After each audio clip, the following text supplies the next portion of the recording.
नमस्कार दोस्तों, बहुत बहुत स्वागत हो आपको अपना YouTube चैनल लर्निंग पॉइंट पर। दोस्तों, आज के इस वीडियो में हम अकारांत पुल्लिंग ग्राम शब्द रूप को लिखना एवं पढ़ना बहुत ही आसान तरीके से सीखने वाले हैं। साथ ही यहाँ आप देख रहे हैं कि हमने इस कारक चिन्ह को भी लिख रखे हैं। इसी कारक चिन्ह के माध्यम से हम इन सभी शब्दों के एक एक हिंदी मीनिंग को भी समझेंगे कि इन सभी शब्दों का क्या क्या अर्थ होता है, कौन से शब्दों का प्रयोग हम कहाँ कहाँ करते हैं। यानी कि आज का ये वीडियो बहुत ही ज्यादा यूजफुल होने वाली है, इसलिए आप बने रहें हमारे वीडियो के लास्ट तक। और चलिए करते हैं वीडियो को स्टार्ट। सबसे पहले दोस्तों, हम इस ग्राम शब्द का रूप लिखते कैसे हैं इसे समझिए। बहुत ही सिंपल है। ये अकारांत पुल्लिंग है। जिस प्रकार से अकारांत पुल्लिंग बालक शब्द का रूप लिखते हैं, सेम इसी प्रकार से हम ग्राम शब्द का रूप भी लिखेंगे, क्योंकि ये भी अकारांत पुल्लिंग ही है और वो भी अकारांत पुल्लिंग ही है। तो बालक शब्द का रूप हम कैसे लिखते हैं, तो प्रथमा विभक्ति में लिखते हैं बालकः बालकौ बालकाः। तो यहाँ हम ग्राम शब्द का रूप लिखते हैं, गांव शब्द का रूप लिखते हैं, तो क्या लिखेंगे, ग्रामः ग्रामौ ग्रामाः। इसी प्रकार से द्विवचन में हमें सेम टू सेम जिस प्रकार से बालक शब्द का रूप लिखते हैं, वैसे ही हमें इस ग्राम शब्द का रूप भी लिखना है। देखिए, बहुत ही आसानी है। फिर द्वितीया विभक्ति में लिखेंगे ग्रामम ग्रामौ ग्रामान। फिर तृतीया विभक्ति में ग्रामेण ग्रामाभ्याम ग्रामः। चतुर्थी विभक्ति में लिखेंगे ग्रामाय ग्रामाभ्याम ग्रामेभ्यः। फिर पंचमी विभक्ति में लिखेंगे ग्रामात् ग्रामाभ्याम ग्रामेभ्यः। षष्ठी विभक्ति में लिखेंगे ग्रामस्य ग्रामयोः ग्रामानाम। फिर सप्तमी विभक्ति में लिखेंगे ग्रामे ग्रामयोः ग्रामेषु। संबोधन कारक में लिखेंगे, जब हम गांव शब्द को संबोधित करेंगे तब लिखेंगे हे ग्राम हे ग्रामौ हे ग्रामः।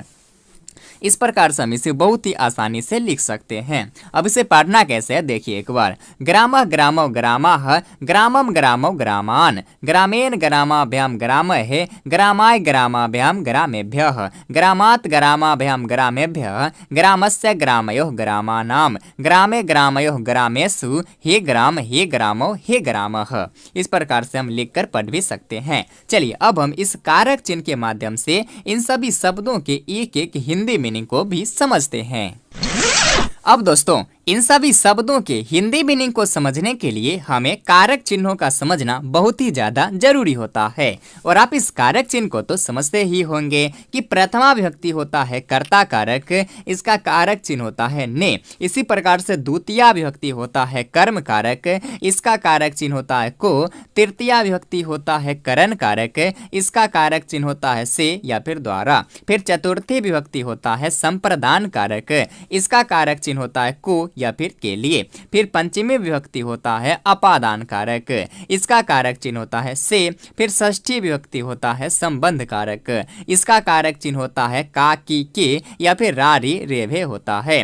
फिर सप्तमी विभक्ति होता है अधिकरण कारक, इसका कारक चिन्ह होता है में या फिर पर। फिर संबोधन कारक होता है, इसका कारक चिन्ह होता है हे या फिर अरे।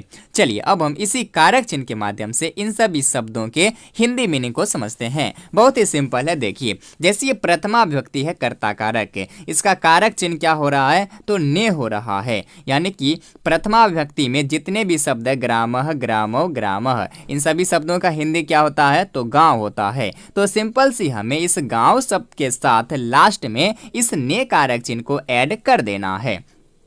जैसे यहाँ आप ऊपर में देख रहे हैं कि एक वचन में द्विवचन बहुवचन। अब ये एक वचन द्विवचन बहुवचन, इसे तो आप समझते ही होंगे कि जिससे एक का बोध होता है उसे एक वचन कहते हैं, जिससे दो का बोध होता है उसे द्विवचन कहते हैं, और जिससे दो से अधिक का बोध होता है उसे हम बहुवचन कहते हैं। तो यहाँ एक वचन में कहता है ग्रामः, यानी कि यहाँ गांव शब्द का प्रयोग एक वचन में किया गया है, एक गांव के लिए किया गया है, तो हम बोलेंगे गांव और इसके साथ ने कारक चिन्ह को ऐड कर देंगे तो हो जाएगा गांव ने। इसी प्रकार से द्विवचन में ग्रामौ, ये द्विवचन में है, यानी कि यहाँ पर गांव शब्द का प्रयोग दो गांव के लिए किया गया है, तो हम बोलेंगे दो गांव और इसके साथ ने कारक चिन्ह दो गांव ने।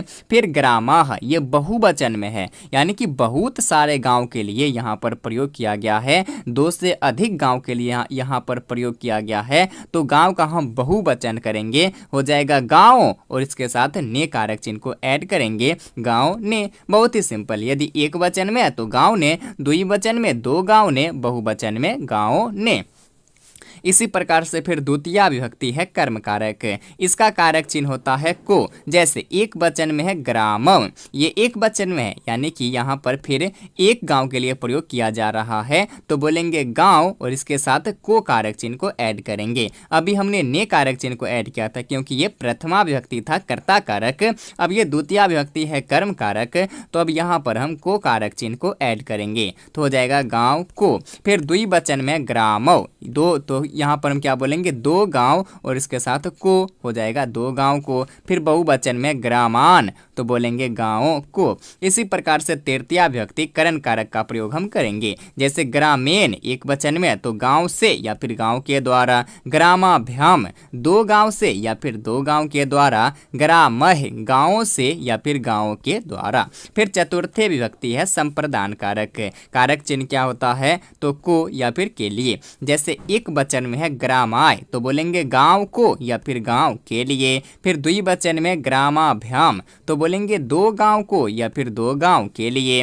फिर ग्रामेभ्यः तो बोलेंगे गांवों को या फिर गांवों के लिए।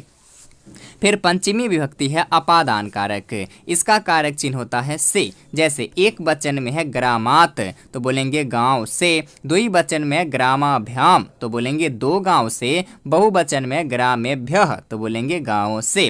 फिर षष्ठी विभक्ति है संबंध कारक, जब हम गांव शब्द का संबंध बताएंगे तब इसका कारक चिन्ह क्या होता है तो का, की, के या फिर रा, री, रे। जैसे एक वचन में है ग्रामस्य तो बोलेंगे गांव का या फिर गांव की। द्विवचन में ग्रामयोः तो बोलेंगे दो गांव का या फिर दो गांव की। बहुवचन में ग्रामानाम तो बोलेंगे गांवों का या फिर गांवों की या फिर गांवों के। फिर सप्तमी विभक्ति है अधिकरण कारक, इसका कारक चिन्ह होता है में या फिर पर। जैसे एक वचन में है ग्रामे तो हम बोलेंगे गांव में या फिर गांव पर। द्विवचन में ग्रामयोः तो बोलेंगे दो गांव में या फिर दो गांव पर। फिर बहुवचन में है ग्रामेषु तो बोलेंगे गांव में या फिर गांव पर। इसी प्रकार से संबोधन कारक है, जब हम गांव शब्द को संबोधित करेंगे तब यदि हम एक गांव को संबोधित करेंगे तो हम एक वचन में लिखेंगे हे ग्राम। यदि हम दो गांव को संबोधित करेंगे तो हम द्विवचन में लिखेंगे हे ग्रामौ। और यदि हम बहुत सारे गांवों को संबोधित करेंगे तो हम बहुवचन में लिखेंगे हे ग्रामाः। इस प्रकार से हम कारक चिन्ह को लिखकर बहुत ही आसानी से इसके हिंदी मीनिंग को समझ सकते हैं। जैसे हिंदी में वाक्य रहे गांव ने तो हम क्या लिखेंगे ने कारक चिन्ह कहाँ है तो यहाँ है प्रथमा विभक्ति में तो हम लिखेंगे ग्रामः। यदि वाक्य रहे दो गांव ने तो क्या लिखेंगे ग्रामौ। यदि वाक्य रहे गांवों ने तो क्या लिखेंगे ग्रामाः। इसी प्रकार से यदि वाक्य रहे गांव के लिए तो के लिए कहाँ है तो यहाँ चतुर्थी विभक्ति में को या फिर के लिए। गांव के लिए तो क्या लिखेंगे ग्रामाय। यदि वाक्य रहे दो गांव के लिए तो ग्रामाभ्याम। यदि वाक्य रहे गांव के लिए तो ग्रामेभ्यः। इसी प्रकार से यदि वाक्य रहे गांव का कहाँ है तो यहाँ है षष्ठी विभक्ति में काकी के या फिर आरेरी। तो यदि वाक्य रहे गांव का तो क्या लिखेंगे ग्रामस्य। यदि दो गांव का तो ग्रामयोः, गांव का तो ग्रामानाम। इसी प्रकार से यदि वाक्य रहे हिंदी में गांव में या फिर गांव पर तो कहाँ है सप्तमी विभक्ति में है में या फिर पर तो क्या लिखेंगे ग्रामे। यदि वाक्य रहे दो गांव में तो ग्रामयोः। यदि वाक्य रहे गांव पर तो क्या लिखेंगे ग्रामेषु। इस प्रकार से हम कारक चिन्ह को लिखेंगे और बहुत ही आसानी से इन सभी शब्दों के हिंदी मीनिंग को हम जान लेंगे। चलिए अब इसे पढ़ना कैसे एक बार फिर से देखिए। ग्रामः ग्रामौ ग्रामाः, ग्रामम ग्रामौ ग्रामान, ग्रामेण ग्रामाभ्याम ग्रामहे, ग्रामाय ग्रामाभ्याम ग्रामेभ्यः, ग्रामात् ग्रामाभ्याम ग्रामेभ्यः, ग्रामस्य ग्रामयोः ग्रामाणां, ग्रामे ग्रामयोः ग्रामेषु, हे ग्राम हे ग्रामौ हे ग्रामः। तो दोस्तों ये था हमारा आज का वीडियो अकारांत पुल्लिंग ग्राम शब्द। बाकी ये वीडियो आपको कैसी लगी अपनी राय जरूर कमेंट करें और यदि वीडियो अच्छी लगी हो तो प्लीज चैनल को सब्सक्राइब जरूर करें ताकि ऐसे ही और वीडियो संस्कृत से संबंधित व्याकरण से संबंधित और वीडियो सबसे पहले आप तक पहुंचे। तब तक के लिए धन्यवाद।